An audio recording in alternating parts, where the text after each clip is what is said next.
শীতে জমে যাওয়া এক নেকড়ে, নড়াচড়া না করলে এর মৃত্যু অবধারিত। কল্পনা করুন এমন একটি গ্রাম যেখানে তাপমাত্রা নেমে যায় -71.2 ডিগ্রি সেলসিয়াসে। সেখানে মাত্র কয়েক মিনিট বাইরে থাকলেই হতে পারে ফ্রস্ট বাইট, অঙ্গহানি, এমনকি মৃত্যু। এটা কি ফ্রস্ট বাইট? ও হ্যাঁ, মাত্র 15 মিনিটের একটু বেশি সময় বাইরে থাকার পর আমার নাক সাদা হয়ে যায়, কোষের ভেতরে বরফ কণা জমতে শুরু করে আর টিস্যুগুলো মরতে শুরু করে। আর যদি 5 মিনিট বাইরে থাকতাম, আমার নাকে টিস্যু স্থায়ীভাবে ক্ষতিগ্রস্ত হয়ে যেত। মানুষ যখন বাইরে নিঃশ্বাস ফেলে তখন মনে হয় পিছনে শুকনো ঘাসের শব্দ হচ্ছে। আসলে এটা হলো গরম নিঃশ্বাস বরফ কণায় পরিণত হওয়ার শব্দ। আমি এখন পৃথিবীর সবচেয়ে ঠান্ডা বসবাসযোগ্য স্থানে রয়েছি। এটি হলো ওইমিয়াকন। বেঁচে থাকতে আমি প্রায় 20 স্তরের বেশি পোশাক পরেছি, যার ওজন প্রায় 14 কেজি। 30 ডিগ্রি সেলসিয়াসের ঘর থেকে বের হওয়া মানে এক লাফে 100 ডিগ্রিরও বেশি তাপমাত্রা কমে যাওয়া। আর তাই আমি গ্লোভস, বুট আর প্যান্ট পরেছি, যার সবই রেনডিয়ার লোম দিয়ে তৈরি, কিন্তু তবুও এগুলো যথেষ্ট নয়। এবং এখন আমি আপনাদেরকে দেখাবো জীবন এখানে কিরকম এবং বাইরে যাওয়াটাই বেঁচে থাকার জন্য কত বড় লড়াই। বের হওয়ার কয়েক সেকেন্ডের মধ্যেই চোখের পাতায় বরফ জ্বলতে শুরু করে আর ত্বকে জ্বালা অনুভব হয়। পুরো গ্রামটাই যেন পরিত্যক্ত। তীব্র ঠান্ডা আঙ্গুলের ডগা পুড়িয়ে দিয়েছে। ঠান্ডা শুধু মানুষ বা বন্য প্রাণীকে প্রভাবিত করে না, এটা সবকিছুকে থামিয়ে দেয়। ফোন ঠিকমতো কাজ করে না, হঠাৎ করে বন্ধ হয়ে যায়। বাইরে ফেলে রাখা গাড়ি কয়েক ঘন্টার মধ্যে জমে যায়। মাটি সবসময় বরফে ঢাকা থাকায় এখানে কোনো ফলমূল বা সবজি জন্মায় না। আমরা মস্কো থেকে প্লেনে উঠে 7 ঘন্টা পূর্ব দিকে উড়ে যাই ইয়াকুৎস্কে। সেখান থেকে শুরু হয় 18 ঘন্টার 900 কিলোমিটার দীর্ঘ সড়ক যাত্রা। এখন রাত 2টা। অবশেষে আমরা পৌঁছেছি পৃথিবীর সবচেয়ে ঠান্ডা গ্রামে। থার্মোমিটার দেখাচ্ছে -60.5 ডিগ্রি সেলসিয়াস। গাড়ি থেকে নামার মুহূর্তে মনে হলো আমরা যেন কোনো ভিন্ন গ্রহে এসে পৌঁছেছি। নাকের লোম পর্যন্ত জমে গিয়েছিল আর তাই প্রতি নিঃশ্বাসে খোঁচা অনুভব হচ্ছিল। শুষ্ক বাতাসে হঠাৎ করে প্রবল কাশি ওঠে, যেন থামছেই না। ওইমিয়াকন গ্রামে প্রায় 800 জন মানুষ 1.5 বর্গ কিলোমিটার এলাকা জুড়ে বসবাস করছেন। এখান থেকে বাইরে কাউকে দেখা প্রায় অসম্ভব। মনে হচ্ছে যেন সময়টাই এখানে থেমে গিয়েছে। এখানে প্রচন্ড ঠান্ডা। প্রায় 15 মিনিট ধরে হাঁটছি। দেখতে পাচ্ছেন আমার বন্ধুর চোখের পাতাগুলো বরফে জমে আছে। এছাড়াও দেখতে পাচ্ছেন তার উপরের ঠোঁটে একটি বড় বরফের ফোঁটা জমে আছে। ওইমিয়াকন আমাদের ভূমি পাহাড় দিয়ে ঘেরা। এখানে অসম্ভব রকমের ঠান্ডা পড়ে। তাপমাত্রা নেমে যায় -63 বা এমনকি -64 ডিগ্রি সেলসিয়াসে। যেহেতু ওইমিয়াকন একটি উপত্যকার মাঝে অবস্থিত, এখানে বাতাসের চলাচল কম। ঠান্ডা একবার জমে গেলে সেটা নড়ে না, ঠিক সেখানেই থেকে যায়।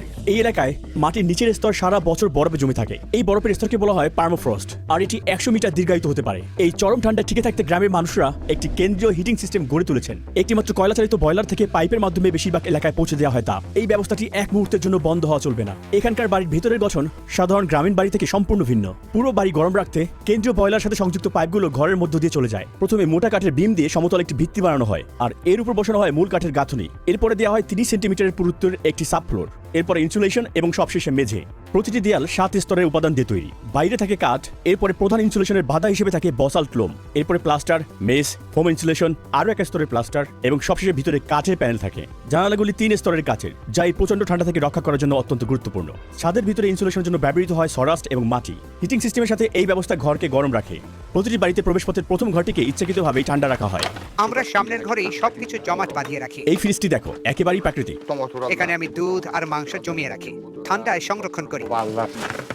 আপনারা নিশ্চয়ই দেখছেন প্রবেশপথের এই প্রথম দুটি ঘর ব্যবহার করা হয় জিনিসপত্র মজুত রাখার জন্য এবং প্রাকৃতিক ফ্রিজ হিসেবে। এছাড়াও এই ঘরগুলো ভিতরের অংশকে সুরক্ষিত রাখতে বাফার হিসেবে কাজ করে। আপনারা দেখতে পাচ্ছেন ঘরের এই উপরের অংশগুলো বরফে আচ্ছন্ন হয়ে আছে, বিশেষ করে ছাদ। ওইমিয়াকনের দিনটা শুরু হয় খুব ভোরে। ইয়েভদোকিয়া এরই মধ্যে চলে গেছেন গবাদি পশুর খামারে। এখানকার খামারিরা ফ্রস্ট বাইট থেকে সংবেদনশীল টিস্যুগুলোকে রক্ষা করতে গরুগুলোকে কাপড় দিয়ে এভাবে মুড়ে রাখেন। এখন আর ওলান জমে যাওয়ার ঝুঁকি নেই, কিন্তু একবার দুধ বের হতে শুরু করলে তখন আমাদের খুব সাবধান থাকতে হবে। ওইমিয়াকনের প্রচন্ড ঠান্ডার কারণে ভবনে পানি সরবরাহের কোনো পাইপ নেই, থাকলে সঙ্গে সঙ্গে জমে যেত। তাই গরুগুলোকে প্রতিদিন প্রচন্ড ঠান্ডায় নদীতে গিয়ে পানি পান করতে হয়। একের পর এক গরুগুলো ঠান্ডার নরকে পা রাখছে, কারণ তারা জানে দেরি হলেই অসহনীয় উঠবে এই ঠান্ডা। তাদের শরীরের লোম সঙ্গে সঙ্গে বরফে জমে শক্ত হয়ে যায়। নদীর এই অংশটুকু বরফে জমে না, কারণ এটি পাহাড় থেকে আসা সতেজ পানির ধারা। ভূগর্ভস্থ ঝর্ণার পানি নদীর সঙ্গে মিশে যায় এবং এই নদীকে বরফে জমা থেকে রক্ষা করে। হঠাৎ করে আমার পুরো মুখমণ্ডল অবশ হয়ে গেল। বা পাশে পেশি আমি নাড়াতে পারছিলাম না, যেন মুখে প্যারালাইসিস হয়েছে। ইয়েভদোকিয়া খেয়াল করছিল ইতিমধ্যে আমার নাকও জমতে শুরু করেছে। এটা কি ফ্রস্ট বাইট? হ্যাঁ, অবশ্যই। ঠান্ডা রক্তনালীকে সংকুচিত করে এবং ধীরে ধীরে রক্ত সঞ্চালন কমে যায়। যথেষ্ট উষ্ণতা না পেলে প্রতিটি কোষের ভেতরের পানি বরফ কণায় পরিণত হয়, ফলে কোষ ফেটে যায়, তীক্ষ্ণ ব্যথা অনুভূত হয় এবং টিস্যু মারা যেতে শুরু করে। তোমার মুখ ঢেকে রাখতে হবে, এইভাবে মুখ ঢেকে হাঁটো। সাবধানে থেকো, না হলে এটা কালো হয়ে যেতে পারে। এই মুহূর্ত থেকে ডকুমেন্টারি শুটিং শেষ হওয়া পর্যন্ত আমি আর একটা 10 মিনিটের বেশি সময় ধরে বাইরে থাকতে পারবো না। তা না হলে ফ্রস্ট বাইটে আক্রান্ত হওয়া আমার নাক আরো খারাপের দিকে যাবে। ডকুমেন্টারির অগ্রগতির সঙ্গে সঙ্গে এখানে তাপমাত্রা আরো কমতে শুরু করেছে, কিন্তু তারপরও আমরা দেখাবো বেঁচে থাকতে এখানে কি পরিমাণ যুদ্ধ করতে হয়। এই না ওষুধ, এটা হলো অ্যালোভেরা আর শুধু অ্যালকোহল। এমন ভাবে ভিজিয়ে নিতে হয়, তারপর যেখানে জমে গেছে সেখানে লাগাতে হয়। আর ঘুষবে না, ঠিক আছে? না হলে রক্তনালী আর ক্যাপিলারিগুলো ক্ষতিগ্রস্ত হবে, আর তা থেকে ঘা হয়ে যেতে পারে। ইয়েবদুকিয়া তার ধোয়া কাপড় ঝুলানোর মাধ্যমে তার দৈনন্দিন কাজ শুরু করলো, কিন্তু কয়েক মিনিটের মধ্যে সেগুলো জমে পুরোপুরি শক্ত হয়ে গেল। সমস্ত কাপড়গুলো পুরোপুরি শক্ত হয়ে গেছে। আমার হাত জমে যাচ্ছে। এরপরে সে খামারের দিকে গেল গরু থেকে দুধ সংগ্রহের জন্য। আমি ইয়াকুত জাতের গরু পালন করি, কারণ এরা খুব উন্নত মানের দুধ দেয়। এতে চর্বির পরিমাণ 7 থেকে 8% পর্যন্ত হয়। যেমনটা আপনারা দেখতে পাচ্ছেন, উপরে ছাদে কিছু বরফ এবং তুষার জমে আছে, কিন্তু ভেতরটা বেশ উষ্ণ, আর এই পাশগুলো বরফে জমে আছে। আপনারা দেখতে পাচ্ছেন ছাদ থেকে কিছু বরফের অংশ নিচে পড়েছে, এটা বাতাসের আর্দ্রতার কারণে। এখানের বাতাস ঘাস, গরম দুধ এবং গবাদি পশুর গন্ধে ভরে আছে। আমরা দেখা করব ঘোড়া পালকের সাথে। এখন যাচ্ছি ইয়াকুতি বন্য ঘোড়াগুলোকে তাদের প্রাকৃতিক পরিবেশে দেখার জন্য। মিখাইল, রুহি, এইগুলোই ইয়াকুত ঘোড়া। এখানকার পরিবেশ এতটাই কঠিন যে শুধুমাত্র এরাই নিজেদের মানিয়ে নিতে পেরেছে। আজকের তাপমাত্রা কত? এখানে আজ প্রায় -50 ডিগ্রি সেলসিয়াস। বাইরে দীর্ঘ সময় থাকা খুব কষ্টকর। আমরা খোলা জায়গায় বেড়া দিয়ে একটা ব্যবস্থা করেছি। ওরা বেশিরভাগ সময় স্বাধীনভাবে চড়ে বেড়ায়। এই ইয়াকুতি ঘোড়াগুলোর জন্য তাপিত আশ্রয়ের প্রয়োজন হয় না, কারণ এরা দিনরাত -70 ডিগ্রি সেলসিয়াস তাপমাত্রা সহ্য করতে পারে।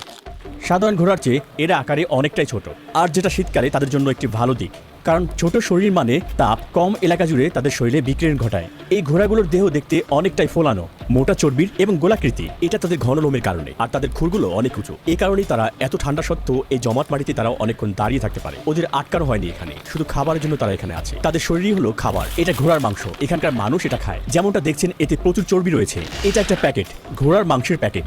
একজন ক্রেতা এই মাংসের জন্য অর্ডার করেছেন এবং এটা এখন তার কাছে পাঠানো হবে।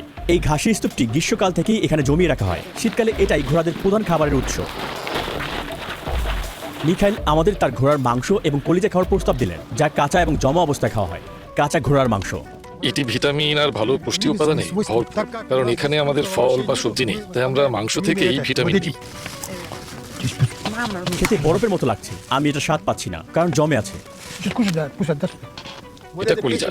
ওই মিয়াকনে জানুয়ারি মাসে দিনের আলো মাত্র 4.5 ঘন্টা স্থায়ী হয়। এখন বিকেল 3টা আর অন্ধকার নামতে শুরু করেছে, আর আমরা আমাদের দিনের কাজ শেষ করছি। গাড়ি আবিষ্কারের আগে পরিবহনের জন্য ব্যবহার করা হতো ঘোড়া, গরু এবং এইরকম রেইনডিয়ার। এই অঞ্চলে রেইনডিয়ার খুবই গুরুত্বপূর্ণ, শুধুমাত্র তাদের পরিবহনের জন্যই নয়, এদের মাংস, চামড়া এবং দুধের জন্য। গ্রামের কেন্দ্র থেকে প্রায় আধা কিলোমিটার দূরেই শুরু হয় ওই মিয়াকনের জমাট বাঁধা বন। এই গ্রামের অধিকাংশ মানুষের জীবিকা নির্বাহ করে পশুপালনের মাধ্যমে। আইভানের মতো কিছু মানুষের এটাই প্রধান আয়ের উৎস। আমি বনের মানুষ। এই ভূমিগুলোই আমার শিকার ক্ষেত্র, আর এটাই আমার তাঁবু, আমার বাড়ি। সে এখন আগুন জ্বালাচ্ছে, আর আমাদের আগুনটা খুবই দরকার, কারণ এখানে প্রচন্ড ঠান্ডা। আমাদের অবশ্যই নির্দিষ্ট পথেই হাঁটতে হবে। নিচের বরফ অনেক পাতলা।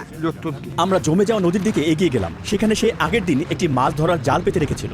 আইভান ক্যামেরাম্যানকে সতর্ক করলো, কারণ সে ফাটল ধরা বরফের উপর পা রাখছিল। একটা ভুল পদক্ষেপে সে পানিতে পড়ে যেতে পারত এবং ভিজে যেত। শীতকালে যখন তাপমাত্রা ঠিক এমনই থাকতো, তখন আমার বাবা ঘোড়ায় চড়ে বনের মধ্যে ঘুরে বেড়াতেন। সে বরফ ভেঙে পড়ে গিয়েছিল, আর সঙ্গে সঙ্গে তার শরীর জমে যেতে শুরু করে। কাছাকাছি কোথাও কোনো উষ্ণ আশ্রয় নেই, আর কারো সাহায্য পাওয়ার কোনো সুযোগ নেই। বুঝতে পেরে সে নিজেই সিদ্ধান্ত নিয়েছিল নিজেকে গুলি করা, যেন ধীরে ধীরে কষ্টকরভাবে মারা যেতে না হয়। দৌড়াও দৌড়াও, ল্যান্সে কিছু পানি ছিটকে পড়েছে। ও খোদা, এটা তো ইতিমধ্যেই জমে গিয়েছে। এই তাপমাত্রায় আমাদের গ্যাজেটস নিয়ে কাজ করতে সত্যি ঝামেলায় পড়েছিলাম। এই জমে যাওয়া লেন্সটি অযোগ্য হয়ে পড়েছে, আর এটাকে এখন ফেলে দিতে হবে। মাছ ধরার জালটি তুলতে সে ছোট্ট একটি বেলচা দিয়ে গর্ত থেকে বরফ সরাচ্ছে। মাছটি বাতাসের সংস্পর্শে আসার পর মাত্র কয়েক সেকেন্ডের মধ্যেই মারা যায়। জলটি ছিল উষ্ণ, কিন্তু এখন পৃষ্ঠে এই মাছটি স্তম্ভিত অবস্থায় আছে, জমে শক্ত হয়ে গিয়েছে। সে হাত দিয়ে ঘষে মাছটিকে গরম করছে, যাতে খুব সহজে সে মাছটিকে কাটতে পারে। সে সাবধানে মাছটিকে কেটে পাতলা পাতলা টুকরো করছে। এটি জমে যাওয়া একটি কাঁচা বন্য মাছ। জমে গেলে মনে হয় যেন তুমি বরফ খাচ্ছ। তোমাদের মাছ খেতে হবে লবণ দিয়ে। শীতকালে মাছ ভিটামিনে ভরপুর থাকে। তাঁবুর ভিতরের অংশটা কিছুটা উষ্ণ, কিন্তু দেখুন এই বাইরের অংশ জমে গিয়েছে। সে এখন আগুন জ্বালাচ্ছে এবং কিছু মাছ প্রাকৃতিকে উৎসর্গ করছে। হে প্রকৃতির আত্মা, আমাদের উপহার গ্রহণ করুন, আমাদের সফল স্বীকার করে দিন এবং আপনার ভূমির সমৃদ্ধি আমাদের দান করুন। তার বিশ্বাস অনুযায়ী তাকে শিকারের আত্মাকে সন্তুষ্ট রাখতে হয়, তা না হলে পরের বার শিকারে তাকে খালি হাতে ফিরতে হতে পারে। আমরা এখন বনের গভীরে যাচ্ছি। আইভান বড় কিছু শিকার করতে চায়। দেখে মনে হচ্ছে এখান থেকে কিছু একটা হেঁটে গিয়েছে। পায়ের ছাপ এবং ছোট ছোট প্রস্রাবের দাগও রয়েছে। দেখো, রো হরিণের পায়ের ছাপ। আমরা কাছাকাছি চলে এসেছি। 10 মিনিটের বেশি সময় ধরে বাইরে থাকায় আমার নাক অবশ হতে শুরু করেছে। আমাকে আরও বেশি সাবধানে থাকতে হবে। আমি আমার নাক অনুভব করতে পারছি না। ওই দিক থেকে এটা বনের দিকে দৌড়ে গিয়েছে। ঠিক এখানেই আমি ফাঁদ বসাবো। সে বড় কোনো পশু ধরার আশা করছে। শিকারী জানে পশুটি প্রতিদিন এই একই পথে চলে, তাই সে ফাঁদটি তার পায়ের ছাপের উপর রেখেছে। এবার ফাঁদটিকে বরফ দিয়ে ঢেকে দিচ্ছে। ট্রেসগুলোকে মুছে ফেলতে সে কুকুরের লেজ ব্যবহার করছে। সে কি ধরতে চলেছে এটা দেখতে আমরা 2 দিন পরে এখানে আবার ফিরে আসব। যাওয়ার আগে আইভান গতকালকের ফাঁদটি দেখতে চায়। সে সাবধানে এলাকাটি পর্যবেক্ষণ করছে। এখানে সবকিছু যেন আমার কাছে একটা বইয়ের মতো। যখন বরফ পরে আমি পশুদের পায়ের ছাপ দেখে কতগুলো পশু আছে সেটা বুঝে ফেলি। আমি ইতিমধ্যে জানি এই এলাকায় কতগুলো পশু বাস করে। এই তো পেয়ে গেছি। বরফের উপর পড়ে আছে খুবই সহজ একটি শিকার। একটি খরগোশ পেলাম। এটা আকারে খুবই বড়। মনে হচ্ছে সবাই মিলে খুব ভালোভাবে খেতে পারবো। শিকারীর ফাঁদে আটকা পড়ে এটা মারা যায়নি। বরফের অতিরিক্ত ঠান্ডায় এটাকে মেরে ফেলেছে। তার মানে প্রকৃতির সাথে এখানে কোনো রসিকতা চলে না। এই ফাঁদটা আজকের ফাঁদ থেকে অনেক ছোট ছিল। পরবর্তী শিকার কি হবে এটা ভেবে আমি খুবই আগ্রহী। আপাতত আজ রাতে মাংস রান্না হবে। ওয়াইমিয়াকনে প্রচুর খরগোশ রয়েছে। যুদ্ধের সময় খরগোশ শিকার করে আমাদের মানুষগুলো টিকেছিল। তামারা খরগোশ রান্না করে তার বাড়িতে ডিনার টেবিল সাজিয়েছেন আমাদের জন্য। মাংসে কোনো চর্বি নেই, খুবই পাতলা এবং শুষ্ক ধরনের। পরবর্তী দৃশ্য ধারণ করা ছিল খুবই কঠিন কাজ। রাশিয়ান গ্রামীণ জীবনের উপর ভিত্তি করে নির্মিত ইউটিউব চ্যানেল দ্য আলিঙ্গাপসের সাহায্যে তা আমরা সম্ভব করতে পেরেছি। ভোরের আলো ফোটার সঙ্গে সঙ্গে আমরা বাড়ির কাছাকাছি কিছু অপ্রত্যাশিত জিনিস দেখেছি। একটি বিশাল সাপের ভাস্কর্য। এটি সম্পূর্ণ গরুর বজ্র দিয়ে তৈরি। ওজন 360 কেজিরও বেশি এবং বানিয়েছেন একজন স্থানীয় কৃষক। এখানে পাইপলাইনের মতো সাধারণ পানি সরবরাহের ব্যবস্থা নেই। পানির পাইপে পানি দিলে তা সঙ্গে সঙ্গে জমে যাবে। এর পরিবর্তে এখানকার বাসিন্দারা ট্যাঙ্কের মাধ্যমে ব্যবহৃত পানি সংরক্ষণ করে রাখে। সেই পানি দিয়ে হাত ধোয়া বা অন্যান্য দৈনন্দিন কাজ সম্পন্ন করে। আমাদের সিঙ্কটা পুরনো। নিচে একটা বালতি রাখা থাকে পানি ধারণ করার জন্য। যখন বালতিটা ভরে যায় তখন আমরা সেটা বাইরে নিয়ে গিয়ে ফেলে দিই। এছাড়া এখানে পানির পাইপলাইন না থাকার কারণে ঘরের ভিতর কোনো শাওয়ার বা টয়লেট থাকে না। এর পরিবর্তে এই প্রয়োজনীয় ব্যবস্থা রাখা হয় বাড়ির কোনো বাগানে, ছোট কোনো কেবিনে। মলমূত্র নিষ্কাশনের কোনো ব্যবস্থা না থাকায় মানুষের বজ্র যেখানে ফেলা হয় সেখানে জমে থাকে। কারণ বাতাসের সংস্পর্শে এলে বজ্রগুলো তাৎক্ষণিক বরফে পরিণত হয়। ফলে এগুলো জমে জমে 1-2 মিটার পর্যন্ত উঁচু স্তম্ভ তৈরি করে, যতক্ষণ না পর্যন্ত কেউ তা ভেঙে পরিষ্কার করে। যখন কাউকে টয়লেট ব্যবহার করতে হয় তখন তাকে প্রচুর কাপড় পরতে হয় এবং দ্রুত এই কাজটি শেষ করতে হয় যাতে জমে না যায়। এটা নিশ্চয়ই সুখকর অভিজ্ঞতা হবে না। এই টয়লেটটি একটু ভিন্ন কারণ এটাকে গরম রাখা হয়েছে, কিন্তু সমস্যা হচ্ছে এখানে পর্যাপ্ত বায়ু চলাচলের ব্যবস্থা নেই। দেখো, এই ধরনের টয়লেট মূলত ব্যবহৃত হয় ঠান্ডা থেকে রক্ষা পাওয়ার জন্য, কিন্তু এর ভিতরে খুবই দুর্গন্ধ তৈরি হয়। গোসল, রান্নাবান্না, থালা বাসন ধোয়া বা পান করার জন্য পানি খুবই অপরিহার্য। কিন্তু এখানে পানি সংগ্রহ একদমই সহজ নয়, বরং একটি জটিল প্রক্রিয়া যা অনেক পরিশ্রমের কাজ। মানুষ এখানে বরফ কেটে কেটে তার খণ্ড সংগ্রহ করে এবং সেগুলো গলিয়ে দৈনন্দিন ব্যবহারের জন্য বিশুদ্ধ পানি তৈরি করে। এই বরফের নিচেই একটি জমাট বাঁধা নদী এবং পানির একমাত্র উৎস। তিনি একটি চিজেল দিয়ে এই বরফগুলো কাটছেন। যদি খুব ঠান্ডা হয় তবে আপনাদের দ্রুত কাজ করতে হবে, না হলে আপনারা জমে যাবেন। আমরা একের পর এক শক্ত বরফের খণ্ড কাটছি এবং সেগুলোকে তুলে স্লেজে রাখছি। 1, 2, 3। আমরা যতটা সম্ভব বরফের খণ্ড স্লেজের উপর রাখছি। আমাদের পূর্বপুরুষরা আগে এই বরফগুলো গরুর গাড়িতে করে নিয়ে যেতেন। নিকোলা, এগুলো কতদিন চলবে? আমার পরিবার বড়, এই বরফ 2 অথবা 3 সপ্তাহ চলবে। এই বিশাল বরফের খণ্ডগুলো রাখা হয় বাড়ির ভিতরে ঠান্ডা ঘরে অথবা পিছনের উঠানে। তারা এগুলোকে এক ধরনের ড্রামে রাখে, এরপরে গলে গেলে সেই পানি তারা পান করে। আমরা যে বরফের পানি সংগ্রহ করলাম তা শুধু তার নিজের বাড়িতে ব্যবহৃত হবে না, বরং প্রতিবেশীদের সাথে ভাগ করা হবে যাতে তারাও পরিষ্কার বিশুদ্ধ পানি দিয়ে গোসল করতে পারেন। এই গ্রামে গোসলের মাধ্যমে প্রতিদিনের রুটিন শুরু হয় না, বরং শুরু হয় কাঠ কাটার মাধ্যমে। ছেলেটি নিকোলাইয়ের দেয়া একটি বড় বরফের টুকরো নিচ্ছে এবং সেটাকে ভিতরে নিয়ে আসছে। আমাদের দাদু নানুরা গোসল করেন 2 ঘন্টা ধরে। আমরা সাধারণত 1.5 ঘন্টা থাকি। আচ্ছা, গোসল সম্পন্ন করতে তোমাদের কত সময় লাগে? পুরো প্রক্রিয়াটা সম্পূর্ণ করতে প্রায় 4-5 ঘন্টা লাগে। আমরা সপ্তাহে একবার গোসল করি, শনিবার অথবা রবিবার। পরবর্তী ধাপে তার জমে থাকা শ্যাম্পুকে চুলার পাশে রেখে গলাচ্ছে। তারা লাডেল ব্যবহার করে নিজেদের গায়ে পানি ঢালছে। গোসল শেষে তারা দ্রুতই কাপড় পরছে, কারণ তাদের 60 ডিগ্রি সেলসিয়াস ভিতরের গরম ঘর থেকে -54 ডিগ্রি সেলসিয়াস বাইরের ঠান্ডায় যেতে হবে। পার্থক্যটা 114 ডিগ্রি সেলসিয়াস। সাপ্তাহিক গোসলের আনুষ্ঠানিকতা শেষে পরের দিন শুরু হয় খুব সকালে। এখন সকাল 7:30। শিশুরা জেগে উঠেছে এক হাড় কাঁপানো ঠান্ডা সকালে। বাইরে এখনো অন্ধকার। এই সাধারণ ইনডোর ট্যাঙ্কের মাধ্যমে শিশুরা ঘরের উষ্ণতায় মুখ ধুতে এবং দাঁত ব্রাশ করতে পারছে। তবে অন্য প্রয়োজনে তাদেরকে বাইরে থাকা টয়লেট ব্যবহার করতে হবে। জানা তার মেয়েদেরকে স্কুলের জন্য তৈরি করছে। শিশুরা বাইরে বের হওয়ার আগে অনেক স্তরের পোশাক পরিধান করে। জানা তাদের মুখ এবং নাক ঢেকে দেয় এবং মুখে শক্ত করে পশমি শাল পেঁচিয়ে দেয়, যাতে তারা বাইরে থাকা প্রচন্ড ঠান্ডা থেকে কিছুটা রক্ষা পায়। এখন তারা বাইরে যাওয়ার জন্য সম্পূর্ণ প্রস্তুত। পায়ে হেঁটে স্কুলের দূরত্ব প্রায় আধা কিলোমিটার। প্রতিদিন সকালে নিকোলাই তার মেয়েদেরকে নিয়ে স্কুলে যায়। যতক্ষণ না পর্যন্ত তাপমাত্রা -55°C নিচে নামে, ততক্ষণ ওই মিয়াকনে স্কুল খোলা থাকে। এর নিচে নামলে বাইরে যাওয়া খুবই বিপজ্জনক হয়ে পড়ে। আজ থার্মোমিটার দেখাচ্ছে -54°C। বাচ্চারা স্কুলে পৌঁছানোর পরই আইভানের মতো মানুষের জীবন শুরু হয়ে যায় শিকার এবং বেঁচে থাকার লড়াইয়ে। আইভানের এখানে অনেক পশু রয়েছে, এমনকি তার জমে যাওয়া একটি নেকড়েও রয়েছে। আজ ভোরে সে দেখে এটি ধরেছি প্রায় 2 ঘন্টা আগে। যেই ফাঁদটি আমরা সবাই মিলে বানিয়েছিলাম সেটিতে। এটি মূলত মারা গিয়েছিল ঠান্ডায়, নড়তে পারছিল না। তাই ঠান্ডায় আপনি নড়াচড়া করতে না পারলে মরে যাবেন। এটি একটি পুরুষ নেকড়ে। আইভান এই নেকড়েটির চামড়া বিক্রি করবেন এবং মাংস সংগ্রহ করবেন। এটার মাংস দিয়ে সে আরেকটি নতুন ফাঁদ বানাবে, আর এবার সে ভাল্লুক শিকার করবে। সে আমাদেরকে তার শিকার সংগ্রহ দেখাচ্ছেন। এগুলো হলো শীত জুড়ে শিকার করা তার শিয়ালের চামড়া। এটা নিশ্চয় ছিল একটি পূর্ণবয়স্ক ভাল্লুক। এই ভাল্লুকগুলোকে মেরে ফেলতে হয়েছে কারণ তারা বারবার আমার গবাদি পশুর উপরে আক্রমণ করছিল। প্রতি বছর তারা আমার জমিতে চলে আসে, আর প্রতি বছর তাদের সংখ্যা আগের চেয়ে বেশি হয়। ওই মিয়াকনের ঠান্ডা এতটাই তীব্র যে সবচেয়ে শক্তিশালী গাড়িগুলো সঠিক প্রস্তুতি ছাড়া এখানে চলতে পারে না। যদি একটি গাড়ি কয়েক ঘন্টার জন্য বাইরে রেখে দেওয়া হয় এবং ইঞ্জিন বন্ধ থাকে, এটি সম্পূর্ণরূপে জমে যায় এবং ডিফ্রস্ট না করা পর্যন্ত স্টার্ট নেয় না।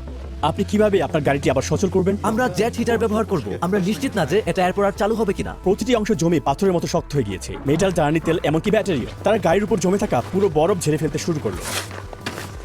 টায়ারটা পাথরের মতো শক্ত হয়ে গিয়েছে। তখন বাইরে তাপমাত্রা ছিল -56°C। ফুটো হওয়ার কারণে টায়ার থেকে বাতাস বের হয়নি, বরং প্রচন্ড ঠান্ডায় টায়ারের ভিতরের বাতাসের অণুগুলো সংকুচিত হয়ে যাওয়ার কারণে এমনটা হয়েছে। গাড়িটিকে গরম করতে তারা এখন গাড়িতে এটি লাগাবে।